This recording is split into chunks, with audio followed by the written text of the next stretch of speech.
다 같이 일어나셔서 하나님의 말씀 한 목소리로 읽겠습니다. 이사야서 7장 1절에서 13절 말씀입니다. 구약성경 973페이지입니다. 8절과 9절 말씀만 읽겠습니다. 8절과 9절 말씀 다 같이 읽겠습니다. 대저 아람의 머리는 다메섹이요 다메섹의 머리는 르신이며 에브라임의 머리는 사마리아요 사마리아의 머리는 르말리아의 아들이라도 65년 내에 에브라임이 패하여 다시는 나라를 이루지 못하리라. 만일 너희가 믿지 아니하면 정령이 굳게 서지 못하리라 하셨다 할지니라. 아멘. 지난 주일에는 1장과 4장에 잠깐씩 나오는 남은 자에 대한 이야기를 바탕으로 6장에서 본 이사야 선지의 사명에 담긴 남은 자 신앙에 대해 살펴보았습니다. 구약 성경에 나오는 중요한 예언 중의 하나가 바로 포로로 잡혀간 이스라엘이 돌아오리라는 약속, 즉 남은 자가 구원을 얻으리라는 소망의 약속입니다. 패역한 시대의 불순종을 참고 기다리시는 하나님께서 철저한 심판 속에서도 남은 자를 남겨두시는 이유는 장차 예수 그리스도께서 이 세상에 오심으로써 이루어질 하나님의 백성의 구원을 성취하기 위해서입니다. 그런데 이스라엘 민족이 모두 구원을 얻는 것은 아닙니다.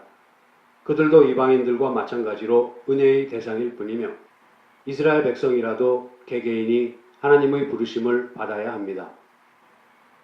이렇게 볼 때에 남은 자는 이스라엘의 혈통을 타고난 사람만을 의미하지 않습니다. 1차적으로 남은 자는 아수르나 바벨론으로부터 귀환할 이스라엘 포로들을 의미합니다. 그러나 궁극적으로는 하나님의 주권 아래에서 메시아, 예수 그리스도의 속죄 사역의 은혜 안으로 부름받게 될 모든 사람을 가리킵니다.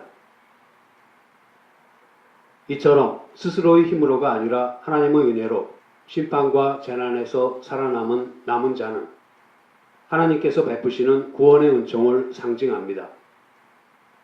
죄인인 인간 안에는 의지할 만한 것이 조금도 없고 오직 하나님만을 의지해야 한다는 사실을 깨닫게 해주는 것이 심판과 재난입니다.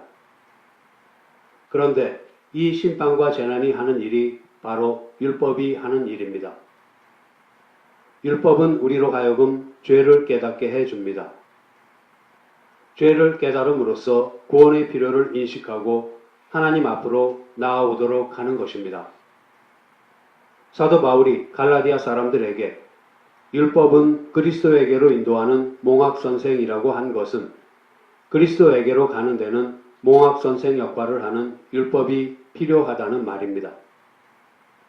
비록 사람들이 율법으로 깨우치고 회개하지 못했지만 율법에 담긴 인간을 구원하시려는 하나님의 자비와 긍휼은 예수 그리스도와 십자가에 고스란히 담겨 있습니다.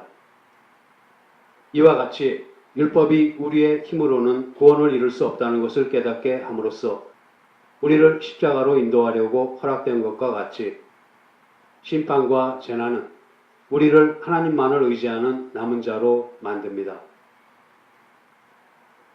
사도 바울은 고린도전서 2장 1절에서 5절 말씀을 통해 복음은 인간의 지혜가 아니라 오직 성령님의 역사하심에 의해서만 깨달을 수 있다고 말합니다.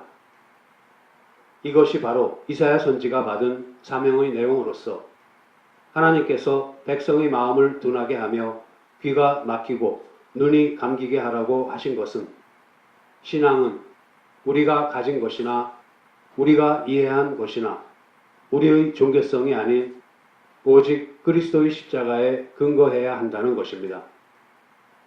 심판과 재난을 통해 백성으로 하여금 자기의 무능함을 철저히 깨닫게 함으로써 오직 하나님만을 의지하는 남은 자 신앙을 갖게 하라는 것이 이사야 선지의 사명입니다. 구약 성경의 남은 자 사상은 신약 성경에서는 십자가로 나타납니다. 이 십자가를 어떻게 이해하는가 하는 것이 우리의 신앙의 기초를 결정합니다. 십자가는 하나님께서 우리를 불쌍하게 여기시고 사랑하셔서 죽을 수밖에 없는 우리를 구원하시기 위해서 마련하신 것이지, 우리 스스로 하나님의 자녀가 되기 위해 만들거나 찾아낸 길이 아닙니다. 우리는 우리가 가진 그것이 무엇이든 모두 하나님께서 주신 것임을 깨닫고 바른 신앙의 길을 걸어야 할 것입니다. 오늘은 계속해서 남은 자 사상이 이스라엘 역사를 통해 어떻게 펼쳐지는지를 살펴보겠습니다. 이사야서 7장은 북이스라엘과 아람이 동맹을 맺고 남유다를 공격하려는 것으로 시작합니다. 전통적으로 북이스라엘은 아수르의 조공을 바치면서 그들과 우호 관계를 유지했으나 아람과는 전쟁을 치르며 적대 관계를 맺고 있었습니다. 그러다가 주전 8세기 무렵에 이르러 아수르와 아람의 세력이 약해지면서 여로보암 2세가 다스리던 북이스라엘은 최고의 전성기를 누리게 됩니다.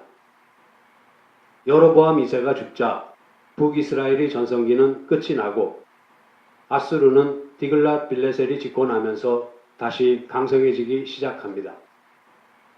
아수르의 디글랏 빌레셀은 강력한 제국주의 정책을 펼치면서 자기에게 충성을 바치지 않는 주변의 작은 나라들을 침공하기 시작했습니다. 이와 같은 상황에서 주변의 여러 나라들이 연합하여 아수르에 대항하고는 했는데 북이스라엘과 아람의 동맹도 그 중의 하나였습니다. 당시 북이스라엘의 왕 베가는 아람과 적대 관계에 있었던 역대 북이스라엘 왕과는 달리 아람 왕 르신과 손을 잡고 반아수르 정책을 펼칩니다. 두 나라는 좀 더 효과적으로 아수르에 대항하려고 남유다에게도 동맹에 참여할 것을 요청했으나 유다왕 아하스가 이것을 거절함으로써 그들 사이에 전쟁이 일어나게 된 것입니다. 유다왕 아하스는 우시아의 손자입니다. 16세의 왕이 되어 52년간을 다스렸던 우시아는 북이스라엘을 크게 부강하게 했던 여로보암 2세의 버금가는 인물이었습니다. 우시아 왕이 다스리던 유다가 번성하자 백성들은 배금주의로 기울어져 한없이 사치해졌고 우시아 왕 또한 교만해졌습니다. 그는 마침내 제사장의 직분마저도 무시하고 분양하려다가 하나님의 징계로 나병에 걸렸습니다. 그 후로 별궁에 살면서 아들 요담으로 하여금 왕국을 다스리게 했던 우시아는 결국 나병으로 죽게 됩니다. 우시아의 뒤를 이은 요담은 부왕의 섭정 밑에서의 기간을 포함하여 16년간 유다를 다스렸습니다. 요담은 신앙적으로는 비교적 경건한 생활을 했으나 백성들은 사치를 그치지 않고 점점 더 타락해졌습니다. 이때는 디글랏 빌레셀의 아수르가 점점 강성해져 가는 시기였고 그에 대항하려고 동맹을 맺은 아람과 북이스라엘이 요담의 말년에 압력을 넣기 시작한 무렵이었습니다. 요담에 이어 왕위에 오른 아하스는 16년간을 통치했으나 이 기간에 유다 왕국은 국력이 많이 약해졌습니다. 종교적으로 매우 타락했던 아하스는 모든 우상을 다시 섬겼습니다. 바알 우상을 다시 부어 만들었으며 어린 자녀를 불살라 바치는 몰록 종교를 따랐고 산당에서 우상을 섬기는 일을 했습니다. 그리고 다메섹의 제단 모양을 본떠다가 예루살렘에 두고 제사를 드렸으며 성전의 놋 제단을 그 우상의 제단 북편에 두었으며 성전의 비품들을 모두 때려 부수고 성전 문을 못 박아 거기서 아무도 예배드리지 못하게 했습니다. 이 무렵 북쪽에서는 다메섹과 북이스라엘의 압력이 계속되었고 서쪽과 남쪽에서는 블레셋과 에돔의 공격이 그치지 않았습니다. 이때에 아하스는 오직 아수르만을 의지하는 친아수르 정책을 고집했습니다. 아수르에 저항하고자 동맹을 맺은 아람과 북이스라엘은 이 동맹에 가담하기를 거절한 아하스를 1차적으로 공격하지만 실패합니다.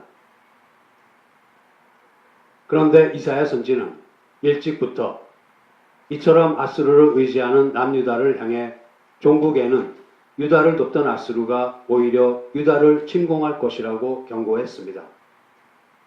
그러나 남유다에게 있어서 아수르의 침공보다 더 위협적이었던 것은 사회 곳곳에 자리 잡고 있던 영적인 부패와 도덕적인 타락이었습니다. 이미 탐욕과 배교와 불의를 스스럼 없이 저지르던 그들은 더 이상 하나님을 의지하지 않았습니다. 정치적인 힘을 이용해서 나라의 안정을 되찾아 보려고 주변 나라들과 동맹을 맺고 그들의 신들을 성전으로 끌어들여 우상 숭배에 빠졌습니다. 한편 일부에서는 이 나라는 하나님께서 선택하신 나라이고 하나님께서는 다윗에게 하신 약속, 즉 다윗의 보좌와 그의 나라를 영원히 견고하게 해 주시겠다고 하신 약속을 지킬 것이기 때문에 어떠한 죄를 범해도 멸망당하지 않을 것이라는 안일한 생각에 젖어 있었습니다. 이 무렵에 동맹을 맺은 아람과 북이스라엘은 연합하여 다시 한번 남유다를 공격하려고 합니다. 아람과 북이스라엘은 자신들이 맺은 동맹에 남유다를 끌어들여 아수르에 대항하려고 했으나 거절당하자 남유다를 쳐서 아하스를 죽이고 자기들의 뜻에 호응할 다부엘의 아들을 왕으로 세우려고 했던 것입니다. 이 소식을 들은 아하스와 백성들은 크게 당황합니다. 하나님께서는 두려움에 떠는 그들에게 이사야를 보내시면서 이사야서 7장 3절 4절에서 다음과 같이 말씀하십니다.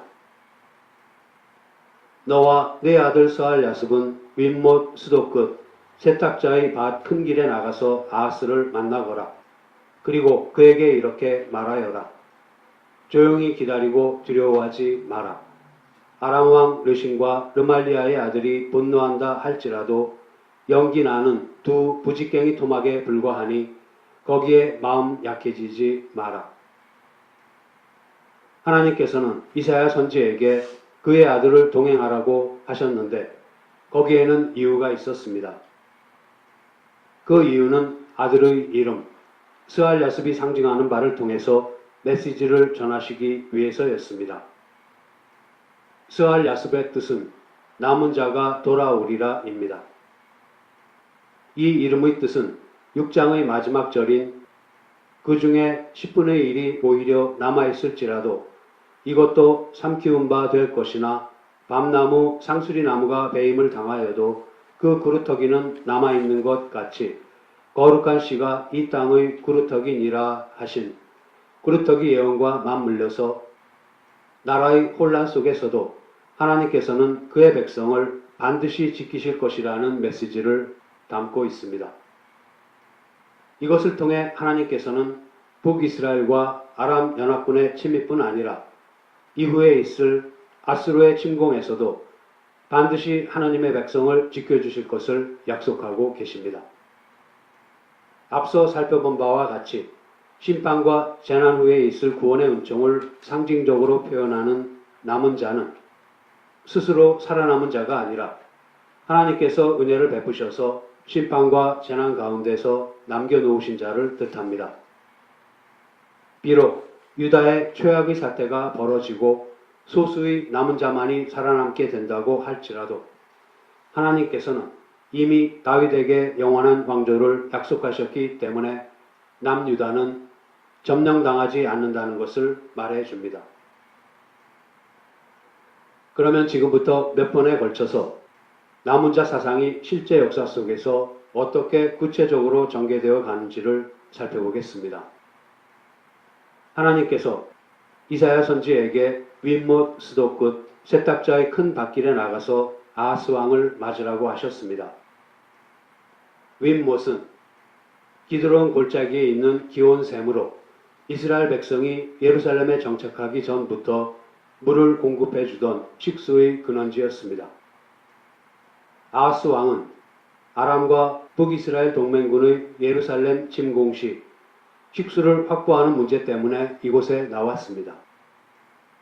예루살렘이 포위되었을 때를 대비하기 위해 예루살렘의 유일한 식수 공급처인 기온샘의 물을 수로를 통해 성 안으로 끌어들이려는 작업을 하고 있었습니다. 아하스는 이 작업을 현장에서 직접 감독하면서 전쟁에 잘 대비하는 듯 했지만 사실은 전쟁 소문에 상당히 불안해하는 모습을 보이고 있는 것입니다. 하나님께서는 이러한 아하스에게 르신과 르말리아의 왕국은 인간의 힘으로 세운 것이기 때문에 65년 내에 반드시 멸망할 것이라고 하십니다. 하나님께서 택하신 백성이 사는 예루살렘을 무너뜨릴 자가 없으니 인간적인 방법으로 문제를 해결하려 하지 말고 오직 여호와 하나님의 구원을 바라보라고 하십니다. 그러나 아하스는 에브라임과 아람의 연합군을 두려워하여 결국 아수르의 구원을 요청합니다. 이것은 평소에 자신의 생각과 뜻대로 육신의 쾌락과 명예만을 추구하는 데 몰두했던 아하스는 하나님의 도움에는 관심조차도 없었다는 것을 말해줍니다. 이와 같은 아하스에게 하나님께서는 두 연합국이 도모하는 것이 이루어지지 못할 것이라고 하시면서 그에 대한 표적을 요구하라고 하십니다. 그러나 아하스는 표적을 요구하지 않겠다고 합니다. 여호와를 시험하지 않겠다고 합니다. 얼핏 보기에는 이미 충분히 하나님을 신뢰하기 때문에 증거가 필요 없다는 대단한 신앙 고백인 듯 합니다. 그러나 오히려 그의 마음은 눈에 보이지 않는 하나님의 말씀보다는 눈에 보이는 강대국 아수르를 의지하겠다는 생각으로 가득 차서 하나님의 은혜의 손길을 뿌리칩니다. 이렇게 아하스가 징조 구하는 것을 거부한 것은 하나님의 구원을 뿌리치는 것은 물론이며 하나님마저 거부하는 악한 행위였습니다. 그럼에도 불구하고 하나님께서는 하나님의 택하신 백성과 하나님의 도성을 위하여 악한 아하스의 마음을 돌려 하나님을 바라보게 하시려고 여전히 징조를 주시는 은혜를 베푸십니다. 아하스처럼 눈에 보이지 않는 하나님의 말씀보다 눈에 보이는 자기 자신과 세상을 의지하며 하나님마저 거부하는 우리들의 악한 마음을 돌려 하나님만을 바라보게 하시겠다는 그 크신 은혜가 예레미야 선지를 통해 새 언약을 약속하시는 말씀에 잘 나타나 있습니다. 예레미야 31장 31절에서 34절 말씀을 함께 찾아보시겠습니다. 구약 성경 1102페이지입니다. 예레미야 31장 31절에서 34절 말씀을 다 같이 읽겠습니다. 나 여호와가 말하노라. 보라, 날이 이르리니 내가 이스라엘 집과 유다 집에 새 언약을 세우리라. 나 여호와가 말하노라. 이 언약은 내가 그들의 열조의 손을 잡고 애굽 땅에서 인도하여 내던 날에 세운 것과 같이 아니할 것은 내가 그들의 남편이 되었어도 그들이 내 언약을 파하였음이니라. 나 여호와가 말하노라. 그러나 그날 후에 내가 이스라엘 집에 세울 언약은 이러하니 곧 내가 나의 법을 그들의 속에 두며 그 마음에 기록하여 나는 그들의 하나님이 되고 그들은 내 백성이 될 것이라. 그들이 다시는 각기 이웃과 형제를 가리켜 이르기를 너는 여호와를 알라 하지 아니하리니 이는 작은 자로부터 큰 자까지 다 나를 알미니라. 내가 그들의 죄악을 사하고 다시는 그 죄를 기억지 아니하리라. 여호와의 말이니라. 아멘. 이 말씀은 이스라엘이 패망하여 바벨론이 포로가 될 때에 주신 것이므로 이사야 7장보다는 얼마간 미래의 일입니다. 하나님께서는 이스라엘 집과 유다 집에 새 언약을 세우시겠다고 하셨습니다. 그러면 옛 언약과 새 언약이 무엇이 다른지를 보도록 하겠습니다. 먼저 33절 나 여호와가 말하노라. 그러나 그날 후에 내가 이스라엘 집에 세울 언약은 이러하니 곧 내가 나의 법을 그들의 속에 두며 그 마음에 기록하여 라는 언약입니다. 하나님께서는 하나님의 법을 이스라엘 백성의 마음에 새기는 것으로 하나님과의 언약은 마음으로부터 맺어져야 한다는 것을 나타내십니다. 우리는 이것을 이미 신명기 6장에서 보았습니다. 제가 읽겠습니다. 이스라엘아 들으라. 우리 하나님 여호와는 오직 하나인 여호와니 너는 마음을 다하고 성품을 다하고 힘을 다하여 네 하나님 여호와를 사랑하라. 오늘 내가 네게 명하는 이 말씀을 너는 마음에 새기고 네 자녀에게 부지런히 가르치며 집에 앉았을 때에든지 길에 행할 때에든지 누웠을 때에든지 일어날 때에든지 이 말씀을 강론할 것이며 너는 또 그것을 내 손목에 메어 기호를 삼으며 내 미간에 붙여 표를 삼고 또 내 집 문설주와 바깥문에 기록할지니라. 여기서도 하나님의 말씀을 마음에 새기라고 하십니다. 이어서 33절 나는 그들의 하나님이 되고 그들은 내 백성이 될 것이라 하신 언약입니다. 이 언약은 하나님께서 이스라엘 백성과 어떤 관계를 요구하시는가 하는 것입니다. 그리고 그것은 창세기 17장 7절 내가 내 언약을 나와 너와 내 대대후손의 사이에 세워서 영원한 언약을 삼고 너와 네 후손의 하나님이 되리라 하신 아브라함과의 약속과 같은 것입니다. 다음으로는 34절입니다. 그들이 다시는 각기 이웃과 형제를 가리켜 이르기를 너는 여호와를 알라 하지 아니하리니 이는 작은 자로부터 큰 자까지 다 나를 알미니라. 하나님께서는 언약을 맺으시되 이스라엘이라는 국가 집단과 맺는 것이 아니라 이스라엘 백성 개개인과 맺는 것이라고 하십니다. 구원이 개인적인 것처럼 하나님께서는 언약을 이스라엘 백성 개개인과 맺는 것이라고 벌써 출애굽기 29장 45절 46절 말씀으로 선언하셨습니다. 내가 이스라엘 자손 중에 거하여 그들의 하나님이 되리니 그들은 내가 그들의 하나님 여호와로서 그들 중에 거하려고 그들을 애굽 땅에서 인도하여 낸 줄을 알리라. 나는 그들의 하나님 여호와니라. 마지막으로 34절 내가 그들의 죄악을 사하고 다시는 그 죄를 기억지 아니하리라. 여호와의 말이니라입니다. 이 말씀은 은혜와 사죄의 약속입니다. 이에 앞서 하나님께서는 출애굽기 34장 6절에서 은혜로우신 하나님으로서 이스라엘 백성과 언약을 맺으신다고 이렇게 말씀하셨습니다. 여호와께서 그의 앞으로 지나시며 반포하시되 여호와로라 여호와로라 자비롭고 은혜롭고 노하기를 더디하고 인자와 진실이 많은 하나님이로라. 그런데 지금까지 살펴본 바와 같이 옛 언약과 새 언약의 내용이 전혀 다르지 않다는 것을 발견하게 됩니다. 그렇다면 하나님께서는 왜 굳이 새 언약을 세우신다고 말씀하시는 것입니까? 하나님께서 옛 언약을 세우실 때에 남편이 되어 이스라엘의 손을 잡고 애굽으로부터 구원해냈음에도 불구하고 이스라엘이 하나님과의 약속을 깨뜨리고 하나님을 버렸다고 한탄하십니다. 옛 언약에서는 하나님께서 이스라엘 백성에게 하나님의 법을 그들로 하여금 그들의 마음에 새기라고 하셨습니다.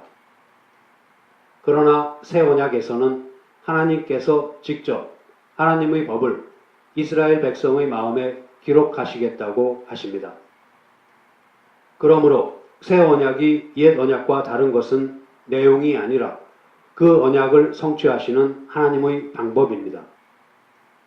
하나님께서는 하나님과의 언약을 스스로의 힘으로는 도저히 지켜낼 수 없는 패역한 우리를 그냥 두지 않으시고 불쌍히 여기셔서 먼저 우리를 찾아오셨습니다.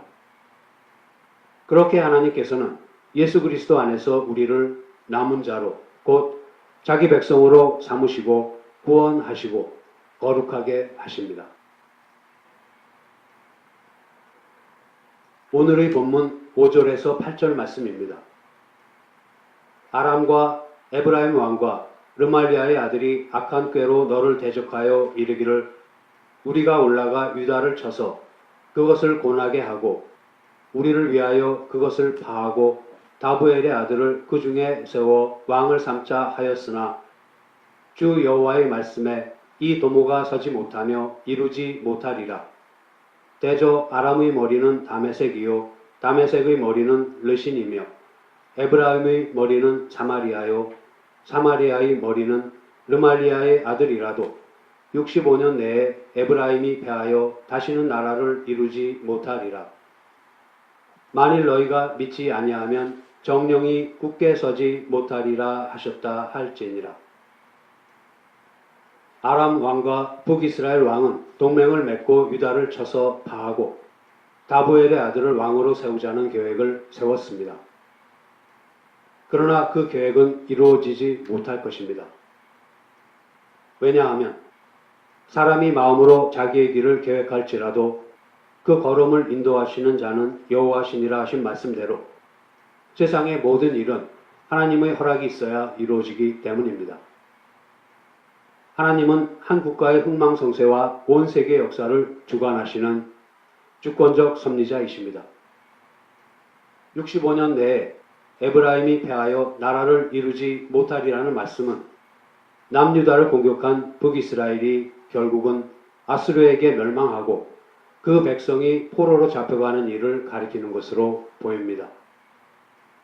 그러나 유다 왕 아하스는 이사야 선지를 통해 전달된 하나님의 말씀을 믿고 하나님을 의지하는 대신에 아수르를 의지합니다. 이처럼 하나님 대신 사람을 의지하고 세상적인 방법을 의지했던 아하스의 남유다 역시 후일 아수르의 침공을 당하고 맙니다. 마침내 하나님께서는 만일 너희가 믿지 아니하면 정령이 굳게 서지 못하리라 하신 말씀을 아하스와 유다 백성에게 주십니다. 이 만일 너희가 믿지 아니하면 정령이 굳게 서지 못하리라는 말씀은 믿음을 잘 정의하고 있습니다. 신앙이란 1차적으로 신념이라기보다는 신뢰이며 추상적인 지식이라기보다는 인격적인 관계의 문제입니다. 즉, 믿음은 사실에 대한 확신이라기보다는 인격에 대한 신뢰입니다. 인격적인 관계란 서로 간에 자발적인 결정을 할 수 있으며 그 결정에 따른 반응과 행동을 기대할 수 있는 관계를 말합니다.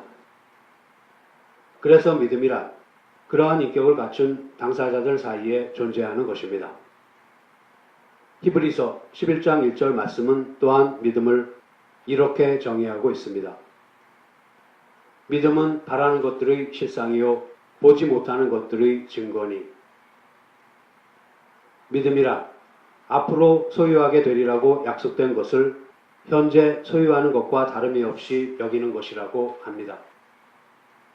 단지 맛을 본 것만으로도 하나님께서 약속하신 완성된 실체가 얼마나 굉장한가를 짐작할 수 있기에 우리는 그것을 사모하게 됩니다. 하나님께서 허락하신 그 사모하는 마음은 하나님 나라가 완성되는 날까지 우리의 믿음을 견고하게 지켜줍니다. 그러므로 하나님께서 약속하신 것들은 믿음으로 말미암아 우리가 이미 소유한 것이라고 할 수 있습니다. 한 가지 여기서 분명히 해야 할 것은 우리가 원하는 것이 아닌 하나님께서 원하시는 것을 믿는 것이 믿음이라는 사실입니다. 그리고 믿음의 완성은 우리가 얼마나 간절히 그것이 이루어지기를 원하느냐에 달린 것이 아니라 하나님께서 얼마나 믿을 만한 분인가에 달려있다는 것입니다. 하나님께서는 우리를 인격적인 존재로 만드셨기 때문에 우리의 의사와는 상관없이 강제로 하나님의 명령을 따르기를 원하시지 않습니다. 먼저 우리에게 하나님의 뜻을 충분히 설명하신 후 그 뜻 안에서 우리가 자발적으로 결정하고 반응하고 행동하기를 원하십니다. 그래서 우리에게는 믿음이 요구되는 것입니다. 그런데 그 믿음은 지금은 눈에 보이지 않는 약속을 바라보는 것이기 때문에 참고 기다리는 인내를 필요로 합니다. 우리는 이사야서 1장에서 5장 내내 하나님께서 이스라엘 백성에게 슬퍼하시면서 또 진노하시면서 말씀하시는 것을 보았습니다. 이것은 감정을 통해 말씀하시는 하나님께서 인격자이시며 그 호소를 듣는 우리 또한 인격자라는 것을 나타냅니다. 성경에는 하나님께서 약속하시고 맹세하시는 장면이 많이 나옵니다. 하나님께서는 그렇게 약속하시고 맹세하시는 것을 통해 하나님이 얼마나 믿을 만한 분이신가를 설명하고 계십니다. 설명하시되 얼마나 높으신 분이신가, 얼마나 큰 능력을 가지고 계시는가 하는 면보다는 얼마나 우리를 사랑하시는가, 얼마나 많이 우리를 복된 곳으로 인도하시기 위해서 간섭하시며 또 그 간섭을 이루시기 위해서 얼마만한 열심으로 일하시는가를 설명하십니다. 다시 한번 강조하지만 약속을 주고받는 당사자 사이에 그 약속이 이루어지리라는 믿음이 없으면 성립되지 않습니다. 하나님의 언약을 보면 하나님이 어떤 분이시고 하나님께서 우리를 어떻게 대하시며 하나님께서는 무엇을 통해 우리에게 하나님을 알게 하시려는가 하는 것이 잘 나타나 있습니다. 너희가 내 말을 들으면 너희는 내 백성이 되고 나는 너희의 하나님이 될 것이요 너희가 내 말을 듣지 않으면 너희를 벌하겠다 하신 말씀은 상과 벌을 놓고 그에 해당하는 조건을 제시하는 말씀이 아닙니다.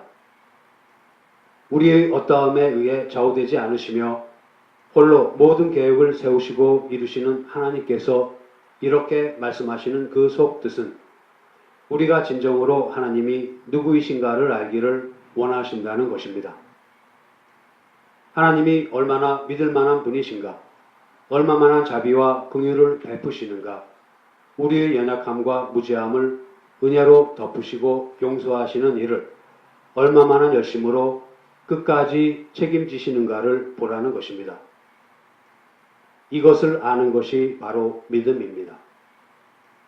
그러므로 아하스와도 같이 완악한 우리가 믿지 아니하면 정령이 굳게 서지 못할 것입니다. 이제 말씀을 마치겠습니다. 66장으로 이루어진 이사야서는 세 부분으로 나누어서 볼 수 있습니다. 첫째 부분은 1장에서 39장까지로 주전 8세기 남유다의 상황을 그리고 있습니다. 두 번째 부분은 40장에서 55장까지로 주전 6세기 포로기의 상황에 대한 것입니다. 그리고 마지막 세 번째 부분은 56장에서 66장까지로 주전 6세기 후반 포로에서 돌아온 이후의 상황을 반영합니다.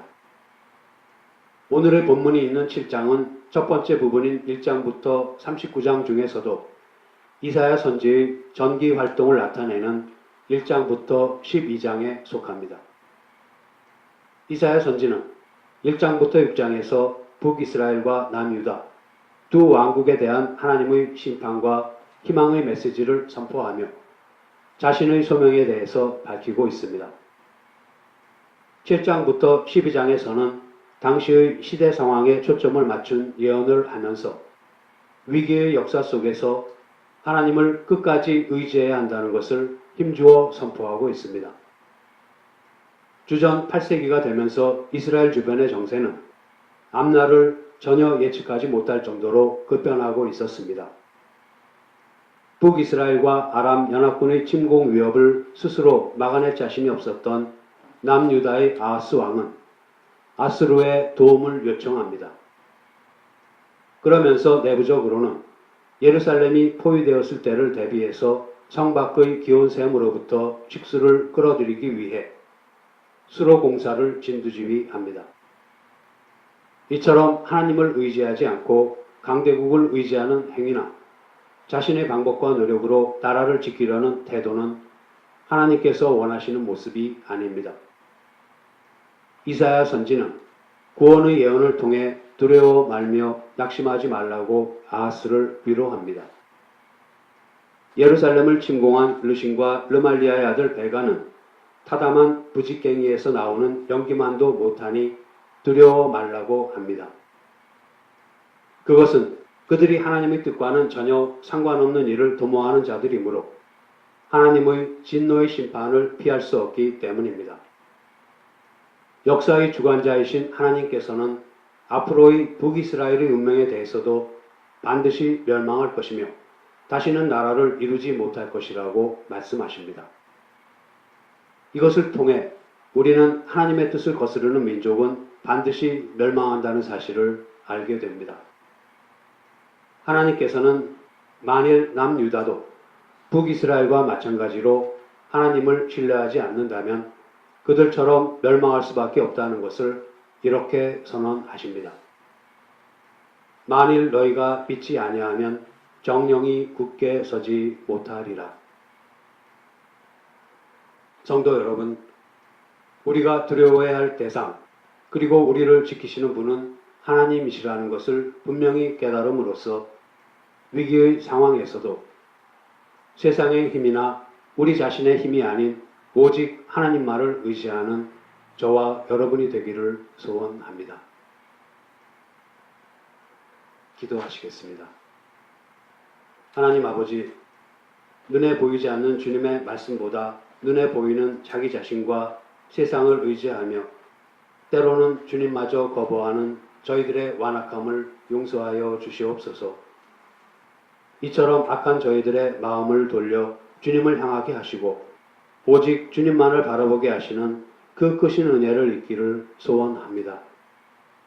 그리하여 주님께서 얼마나 저희들을 사랑하시는가, 얼마나 많이 저희들을 복된 곳으로 인도하시기 위해서 간섭하시며 또 그 간섭을 이루시기 위해서 얼마만한 열심으로 일하시는가를 바로 알아서 어려운 일을 당할 때에 인간적인 방법으로 문제를 해결하려 하지 말고 오직 여호와 하나님의 구원을 바라보게 하여 주시옵소서.